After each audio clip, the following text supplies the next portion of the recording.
morning guys, i-update ko lang kayo sa aking kinat na Fred Ives at meron na siyang isang baby dito. Itong isa hindi pa siya nagbibigay ng baby, pero itong isa meron na. And then ito yung mga kinat ko sa kanila, buhay na rin. At yung mga dahon din na mga inilagay ko dyan, ayan na sila. May mga suloy na. So sana dumami na sila dyan. So ayan ang update sa kanila guys.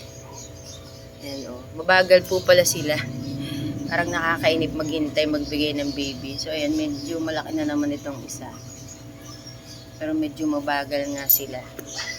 Dito naman tayo sa itaas guys. Kasi 2 araw akong hindi nakapag-check dito. And doon sa 2 araw na yun, parang medyo umaambon yun tuwing hapon. So hindi ko na sila pinagtatanggal kasi hindi naman malakas yung ambon. So okay lang. At mukha namang maganda ang epekto sa kanila. Oh. Mukha silang lalong sigla. Lalo na to. Oh. Saka yung jadelet. Ang ganda talaga ng jadelet. Gusto niya yung rain and shine. Tapos ito oh. Ang ganda na rin. Oh. Siguro ito gumanda rin. And then ito si Darly Sunshine ba to? Ayan o, gumanda rin. Ito yun. Ayo, si Darly Sunshine na yan. And ito si Pretty and Pink. Bumabalik na yung kanyang pagka-pretty. Nagpipink-pink na siya. At gumanda na talaga siya. Simula nung inakyat ko ulit sa itaas. Pati ito o, si Bunny. Nagbibigay na ng mga baby. And then itong cactus na to na dati pong nandun sa itaas dito. Dati siyang nandyan. Pinagpalit ko sila ni Darly Sunshine. So, dito na lang siya. Kasi parang laging pag dun sa itaas, maalikabok yung dahon niya. So, dito hindi siya nag-aalikabok ko. Kasi dito, abot po ng ulan. Ulanan siya palagi. So, rain and shine siya dito. Mukhang maganda naman ang epekto sa kanya dyan. Kaya dyan na lang siya. At ito nga palang ating barley marks na variegated. Hindi pa natin naiiripat, pero mukhang kailangan na, oh. Kasi hindi na talaga siya nagbibigay ng ang variegation na may green, puro yellow na lang. Kasi guys, sinabi ko nga sa inyo, pag puro yellow, sobrang dali po niyang masunog.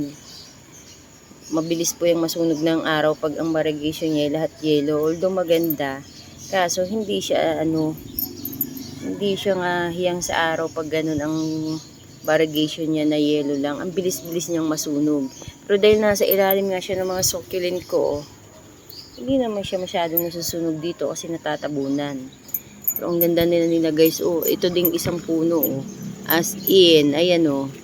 Puro yellow na ang dahon na ibinigay. Dapat kasi guys, ang ibibigay niya ito. Itong pan pearl na isang dahon mukhang hindi siya pure na yellow. Kasi may green o natatanaw ko na. Yan dapat ganyan guys. Tapos o kaya ganito. May green. Ayan, may green. Dapat ganyan ang variegation niya. Kasi yan yung tumatagal. At yan talaga dapat ang variegation niya.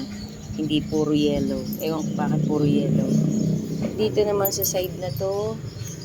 Ito okay naman silang lahat.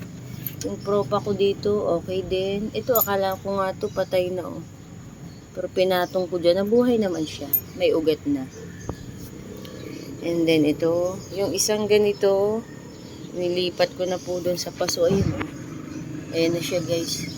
Kasi hindi nakakalaki yung baby. Mukhang kailangan ilipat. So, inilipat ko na. And then dito, mainit na. Maganda ang panahon ngayon. Nasikat na yung araw. Ayan ito. So far, magaganda silang lahat. At tanggalin natin itong tuyot na dahon. So, ito parang napansin ko, lagi siyang uhaw. Siguro dahil maliit lang yung paso niya. Ayan siya ganyan. At maganda ang drainage ng kanyang labasan ng tubig. Kaya din, ayan lantutay na Ang dami ko natanggal na dahon Ito hindi pa nga tutuyot, nalanta na. Kailangan siya diligan. So mamayang hapon plano ko magdilig. And then ito yung laging merong, ano bang tawag dyan, mealybugs. Meron na naman siya guys. Ayan Kita nyo ba maaraw Ang dami na naman niya. At kaya ganyan. Parang akala mo inanuhan ng upos ng sigarilyo. Pero hindi. Saka laki na ng baby niyo. Ganda. Ayan oh. So ngayon, ang gaganda nila. At itong si Kalankowi na to oh. Naglabasa ng ugat niya. So pag ganyan po ba, okay lang na ipropa na siya? Kasi ugat po ba yun or ano niya? Aerial roots na normal lang sa kanya. Saka ito guys, oh, parang nasunog.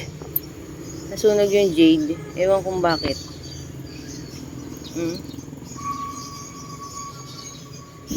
Ayan oh, hindi ako nagdilig. Pero hindi pa naman sila uhaw na uhaw. Kasi baka naman pag nagdilig ako araw-araw, matsugi naman sila. Ito, magaganda naman silang lahat. Ayun oh. Yung nasa may bintana, lalong silang nagkapal. Ito, ang ganda na ito guys oh. Yung nipropa ko niyan. Wait nga, check natin. Ito yung nipropa ko. Hindi pa naman siya patay. Mukhang may mga ugat na. Ito oh. Ayan yung iba oh. Ayan, ba't ganyan guys? Nasa ibabaw yung mga ugat niya. Ayan. Ayan sila. And then ito yung nipropa kung sabi ko sa inyo parang sitaw. Mukha namang buhay. Then ito pa yung iba guys. Ayan oh. So mukhang kailangan yan diligin oh. Tuyot na tuyot. Namatay na yung iba. So ayan. Ayan ang ating nipropang dahon. At ang ating iba dito yung mga burrito. Mga boy na, may mga baby na. Ayan. Ito yung iba oh. Ito ba may mga baby na. Tapos ito. Madali talagang matuyo pag halos pure ano. Ipa ang gamit. Compare sa ganito oh. Moist. Ito nga pala si Mendoza guys. Good news oh. May mga nalabas na maliliit na baby. So, okay ang ating mga propagation sa dahon. At yung cactus natin na propa din, ayan, buhay na rin yan guys. Pag wala tayong pambili, kailangan lang natin magparami. Galing sa mga dahon. So, mabilis lang naman sila, basta aalagaan lang yung ipopropa mo. And sa side na yun, tuyot na rin, oh. So, mukhang kailangan ko na talagang magdilig. Mukhang may natatanaw na naman ako doon na mga puti-puti. May libags po ba ang tawag sa ganun? Mukhang i-sprayan ko na naman ito mamayang mga 5:30 ng hapon. Kasi meron na naman. Baka mahawa pa yung iba. So guys, hanggang dito na lang ang aking update. At ako ay mag-check naman doon sa greenhouse. Bye guys! Thank you for watching!